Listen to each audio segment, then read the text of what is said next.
News First, Newsline with Faraz Shauketaly. And a wonderful morning to you.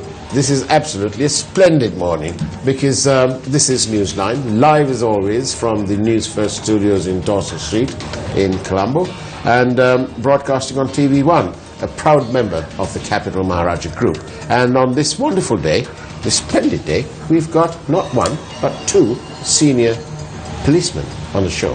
Yeah, no, we haven't done too much wrong, but they're here to assist us with our inquiries. And let's say good morning to DIG Ajith Rohana, the former police spokesperson. And very good morning to you, DIG Priyantha Jayakody. It's easy remembering your name because you've got a tag there. Yes. Good morning to you. Good morning, Faraz. And the present. Very good morning. Yes, and this is the present police spokesperson. Now then, gentlemen, thank you very much for being on our program. We appreciate your presence. And of course, you've turned up quite early because you were on Pathikala before this. Can we start the proceedings by asking you, by telling you that the Capital Maharaja Group, as always, we support all sorts of wonderful things. And one of those is the out here for the new year, we're going to be doing a lot of events here, and we need security. Do you think you can provide the security? Yes. You can consider this as our application. Yes. Sri Lanka police is always there to look after the people's security. Yes, and we are the people's channel. Yes. And we are doing this we are for the people's police. Oh, wonderful. So, therefore, can you confirm that you will provide the necessary security? Yes. Any organization or any individual, when they ask for the security, it is a primary duty of Sri Lanka police to safeguard their interests. Right. So, thank you very much. You know, we do need it because you need crowd control and all that, because the traffic and there's a lot of people who turn up here. Yes. And we mustn't inconvenience the public, should we? Every time, even I can remember during the Vesak period, you had a big show here, and we were able to provide the security and the traffic control. It is our primary duty. Indeed. It should not done on request. It should and what done. What about Vesak? We need it during Vesak as well. Both. Any function, anywhere. Vesak, we're doing a big thing there. Interest of the people, interest of the citizens of this country, as an organization, depend on the people. Indeed. Yes. And for us, especially, I would like to mention that regularly or annually, we provide a special security for the New Year season, and apart from that, Vesak and Poson season, especially in the Colombo city. So, I mean, in addition to the existing strength, we deploy additional strength from our stations in the Colombo city and in the suburb areas. Right. But sorry, I must put you on notice that we expect and we know from our past experience that over 2 million people will visit this area during Vesak. And so I hope that you're going to be able to cope with it. Definitely. Right. Because each and every function in this country, whether it is national or religious, whatever it is a duty of the police to provide security, to safeguard the interests of the people. Right. In Vesak, even we have launched a very special program for Sinhalese New Year. It is in progress. We have deployed more strength onto the road, especially to the shopping areas, to protect people from these thieves and the robbers, and special traffic program launched. And this year, under the guidance of the present IGP, Mr. Poji Jayasundara, we have launched a very advanced security program before New Year. We launched 2 major operations in 10th of March and 27th of March. These are what? This is island-wide operations. We deployed over 11,000 policemen onto the road for 4 hours period, and we have apprehended more than 5,000 suspects on basic. For what? What kind No, of? for there were people who were on warrants, Right. and there were people who are island reconvicted criminals, long standing. What does that mean? Island reconvicted. A person convicted in courts for criminal offences for more than 2 times, treated as the island reconvicted criminal. IRCs. IRCs. If you're called an IRC, your parents are going to find it difficult to find a wife for you. Maybe. But there are 47,000 island reconvicted criminals, including 965 women. Oh, really? Yes. So if you're convicted more than once, like twice, then you have this title. Yeah, IRC. not for the all offences. Ah. In the Crime Prevention Act, there's a schedule, Right. and there are 17 offences identified as the What about drugs? drugs not yet included this, and it is in the amendment. It is on the amendment process to include the drug and the rape. Who's the minister in charge of getting that the drugs offences putting onto the schedule? Minister of Justice. The Minister of Justice. Yes. Also, it's Mr. Vijaydas Rajapaksa. Yes. Now it's with the Attorney Nothing to General's do Department. with Mr. Ratnayaka or Mr. Swaminathan. No, actually, the process should be initiated by the police. Then thereafter, we send our proposal to the line ministry. Right. After that, they send it to the relevant ministry. Generally, the justice ministry is handling all these issues. Now then, I'm really happy that you all are here. Because we are conducting our own inquiries into various matters. Because obviously the people, Investigation. Yes, but now one of these things is this, and it's a pet hate. You know, when we are on the road, the policemen have a way of they have a way of spotting something wrong with our car. Even if it's 5 miles away, the policeman standing this side, magically he knows what's wrong with our car. So he'll stop you and he'll tell you that your tail light's gone, this is gone, that's gone, and it's a little bit of a nuisance. But I have a question for you. How many police vehicles are there who fail this test? Have you ever seen police jeeps? They're nearly, they're rusted and out of condition. They've got no tail light. Their tires are a lot to be desired. And I feel a bit bad that they're going to stop me driving with one tail light blown out. Just gone. And they won't believe me when I say it just happened 10 minutes ago. So why is the police department, do you not have money? No, we have the very comprehensive program to inspect the conditions of our vehicles. Right. Every month, Yeah.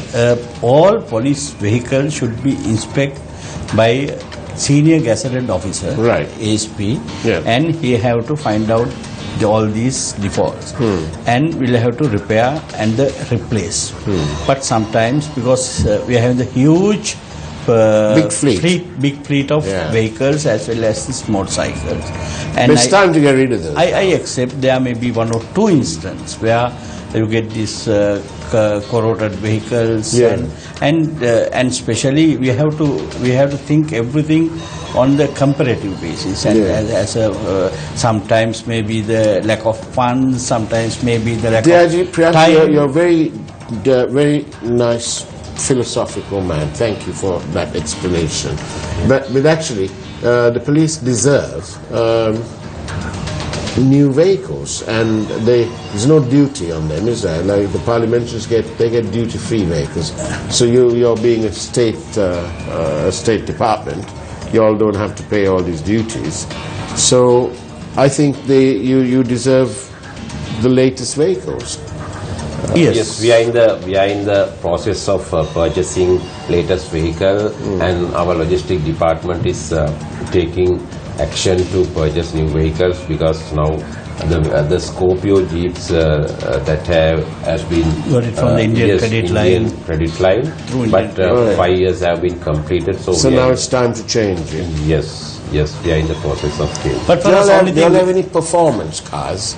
You know, big, fast cars. Like in Germany, they'll have sports cars, but they're police cars. No, that's why what I told you very early, everything should be very comparative. Because those countries, very advanced countries, they have a lot of money, technology, they were advanced. But comparing with the South Asian region and especially this our SAARC region, we are better than all other countries. Our policing and the equipments. Now, gentlemen, I want to ask you this.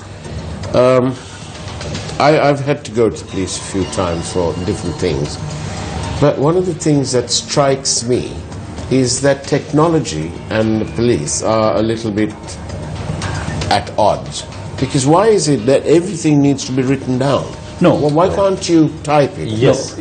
Can I explain? Yes. Actually, you know, in comparison to the countries in the South Asian region, so we have achieved a lot. Now, especially if you think of the Colombo city, unlike other cities in the South Asian, the major cities in South Asian region, so we are well equipped with all these CCTV cameras. And Colombo city is one of the safest cities in our region. And apart from that, you know, the first time, especially in the South Asian region, we were able to introduce this automated fingerprint system. Earlier, actually, the fingerprint system was initiated at the outset of the 150 years ago, maybe. Yes, no, I mean in Sri Lanka. It was introduced in 1908. 08 in Sri Lanka.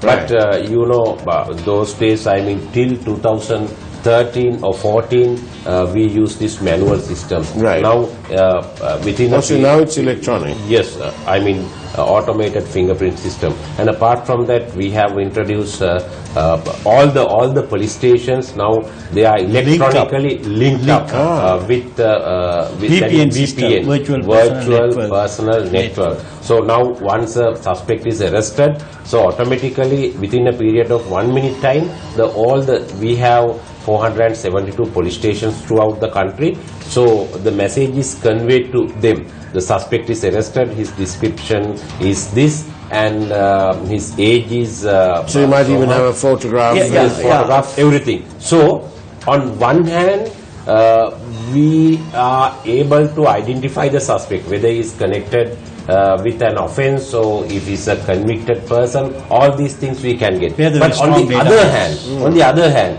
if he is not a convicted person or wanted person, so in an hour's time we could release the suspect, then his rights are respected. Do you know, I've got even more respect for the police now after you told me that. Explain furthermore, because we are in the process of introducing technology to Sri Lanka police. And now we are having, as Ajith said, we are having the automated fingerprint information system. At the same time, we are having arrest monitoring information system. A couple of years back, when a man arrested by Kolpiti police, not convey properly to the Bambalapiti.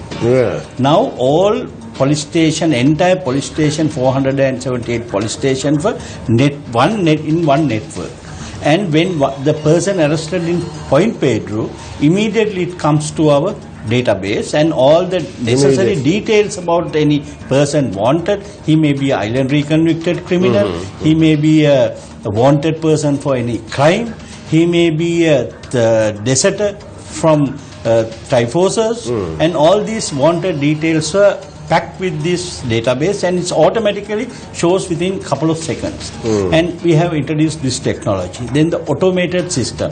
A person arrested in Point Pedro or interior place like Madolsima, and if they in the process of sending his fingerprints to the main database, it's a matter of 3 minutes to scrutinize for the whole 700,000 fingerprints. So your database is 700,000. And in future we are going to, we are in the process of introducing this. What about the old fingerprints? Everything is in database. Everything fed to the database, and especially. And it can match very easily? Yes, it's a matter of 3 minutes. It's a matter of 3 minutes. So if you put a new guy's fingerprint, Yes. you can go and search the database. Yes, Faraz, let me explain little. This is to facilitate the people. Right. Now, if your house was burgled, Yeah. and there may be a couple of fingerprints of the culprit. Yeah. Now, even yesterday, I was able to find out fingerprints from the prominent Sri Lankan singer's house. Was broken and burgled, and we found couple of prints, and it was tally with the island reconvicted criminal. Now, we are in the process of catching him. Well, that's But wonderful. every day, we are getting over 15 to 20 case solved by this system. That's very and good. this is a very What about traffic? What about the traffic lights? Can't you get automated cameras there? it is in No, the actually, process. it is monitored. Now, we have the control room in Peta area. Yeah. So every time, especially in the Colombo city, all the roads are monitored by our control room. Oh, and so- apart from that, we have an idea to spread these particular systems to the other main cities like Galle, Kandy, Kurunegala, that areas. And especially, I would like to mention another thing. In the recent past, there was an incident in Kalutar area. Prison bus was That's right. attacked by some perpetrators. Gang and of before that also, we had 2-3 incidents. Now, actually, a special committee has been appointed by the Minister of Justice in order to forward recommendations in respect of our criminal law. The committee is presided by His Lordship Justice Bhuvanika Alvihari, and I am one of the members of that committee. So Right. now we are going to bring an amendment to the Criminal Procedure Code that the suspect, after passing that particular amendment, so suspect should not be brought to the court regularly, for extension of their remand period. Right. So it is, the video linking system would be introduced. Then the judge can monitor the situation. The suspect is in the prison, and through the electronically through the internet or the video systems, so he can monitor his well-being and welfare. So there's no need to produce him in court. that's the Yes, thing. for us, another thing, we are going to introduce the new system. It is at the edge of in process. For introducing facial recognition. This is facial recognition is one of the system used for criminal investigation in most of these developed countries. Right. That means when they capture a person's photograph in the CCTV camera, and it's diverted to the database where all the known criminals' photographs are installed in this system, and it's compare and give the suggestion.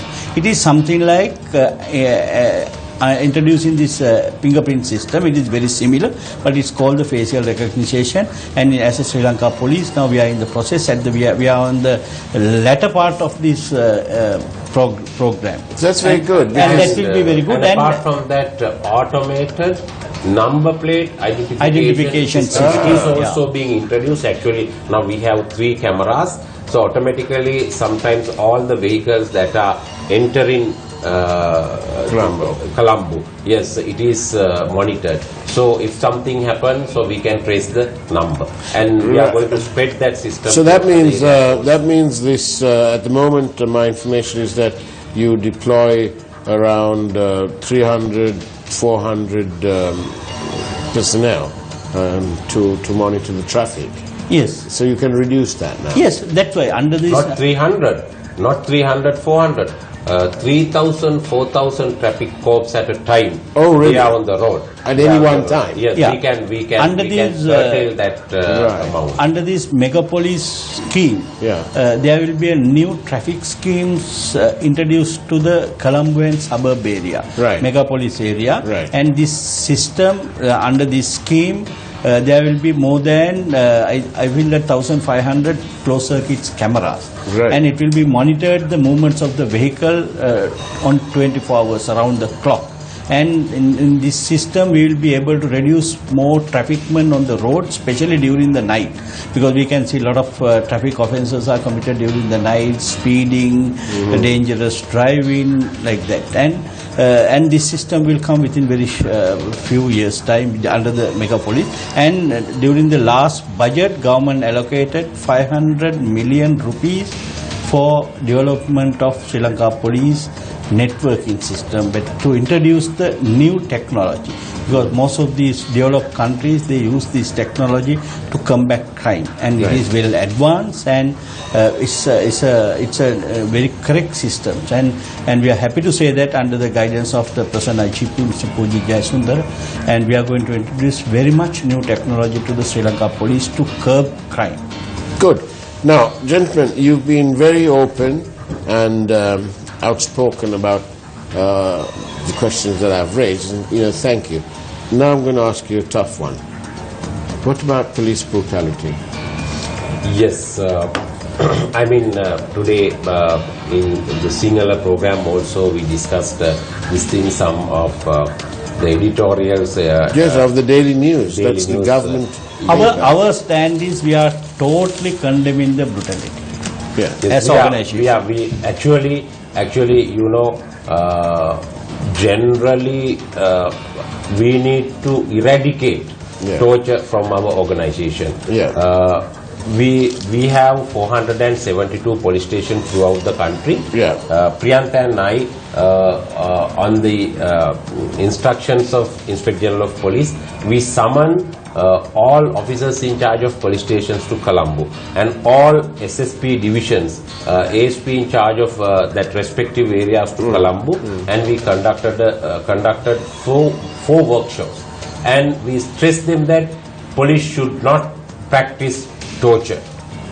If police officers are going to practice it, or if they are dealt with torture practices, so they'll be dealt with. On one hand, we are taking legal action, I mean they'll be produced in courts, but on the other hand, we are taking disciplinary action. As the DIG legal, I am responsible for that, and I think the recent incident that happened in Dodanggoda area, that 2 police officers immediately, Priyantha had monitored all these things from electronic media. Then thereafter it was informed IGP, so IGP instructed, and 2 police officers immediately they were interdicted, and apart from that they were produced before the court, and we are conducting investigation, stern action, disciplinary action, and apart from that the court action, criminal proceedings will be taken against them. So it is zero tolerance thing, and we never allow it under any circumstances. Faraz, this incident first published by your channel during your news. It was happened on 1st of April evening, and within very short period, within a couple of hours, under the direction of the IGP and these police officers interdict. And first, I think they were produced before the magistrate on last Tuesday, and they were granted on 200,000 surety bail. And definitely it will be a parallel process of the disciplinary plus the criminal charges. And our policy is 100% zero tolerance in the police. To become a professional organization, as a professional organization, we are totally condemning this brutality. That is as a senior policeman, what do you attribute the rise? Why is crime rising? No, there are many reasons actually. But in comparison, according to our statistics, 1875. I mean, our police organization was established by the British rulers.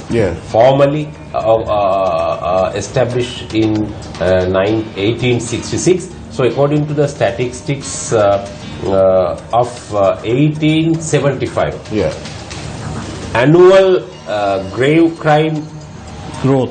Annual grave crime statistics, I mean the number was approximately 18,000. Today I mean, the population has been increased. It is modernized, sophisticated, all areas. Annual number is approximately 50,000 or 60,000. Right. So I mean, but why? But you know, in comparison, murders have been decreased, remarkably decreased. But I mean, housebreaking, and the robberies or the theft, it has been increased.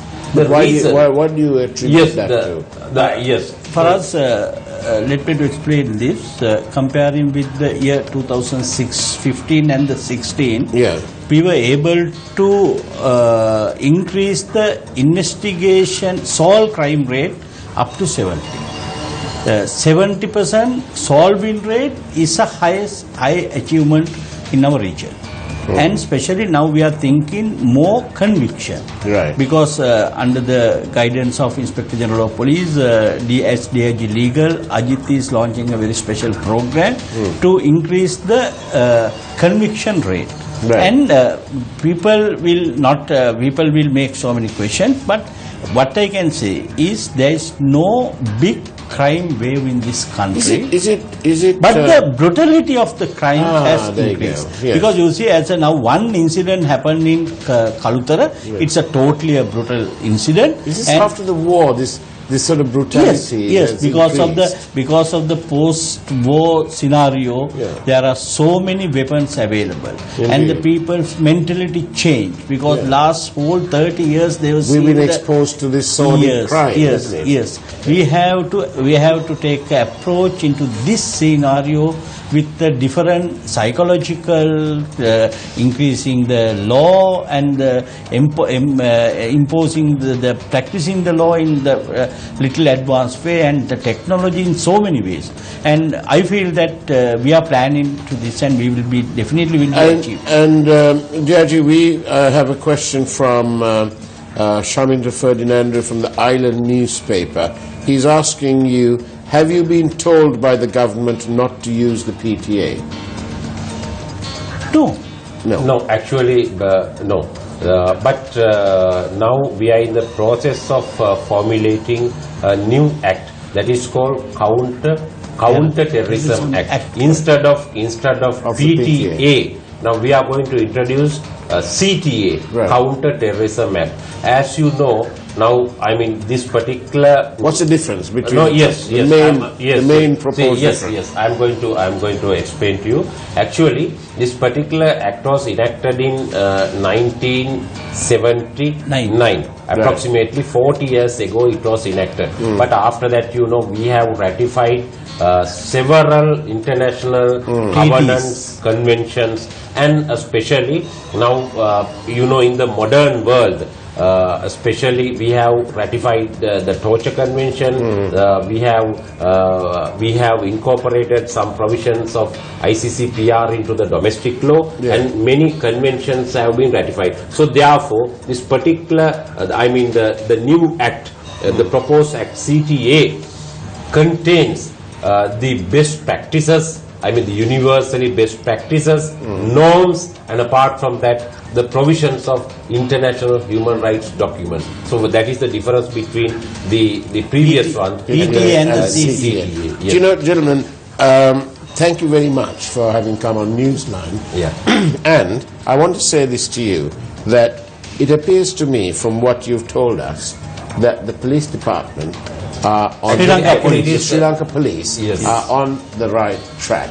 And you know, thank you very much for that, because as a member of the public, it's very gratifying to note that Sri Lanka police are most certainly on the right track. And as our network, we want to thank you for keeping us safe by and large, and for keeping our children safe and our streets safe. Yes, at the same time, I want to urge from the general public to assist us, to help us put your police, the Sri Lanka police, on the correct track to facilitate more people's safety. And every time, Sri Lanka police is not, Sri Lanka police are not an enemy. Every time, think that Sri Lanka police is your friend. Are a friend of yours. Wonderful. Thank you very much. You know, we do appreciate it, and we do hope that you will send us the necessary security during Vesak, because, like I say, we expect 2 million people to come and participate in what we're doing here, and we look forward to your protection. Definitely, Faraz, your requirement will be acquired very soon. And on behalf of the directors and the management and Team News First, thank you for that, and we look forward to working with you. On that note, that's it from Newsline. We'll see you same time, same place on Monday morning. In the meantime, have a great weekend. Take care and God bless.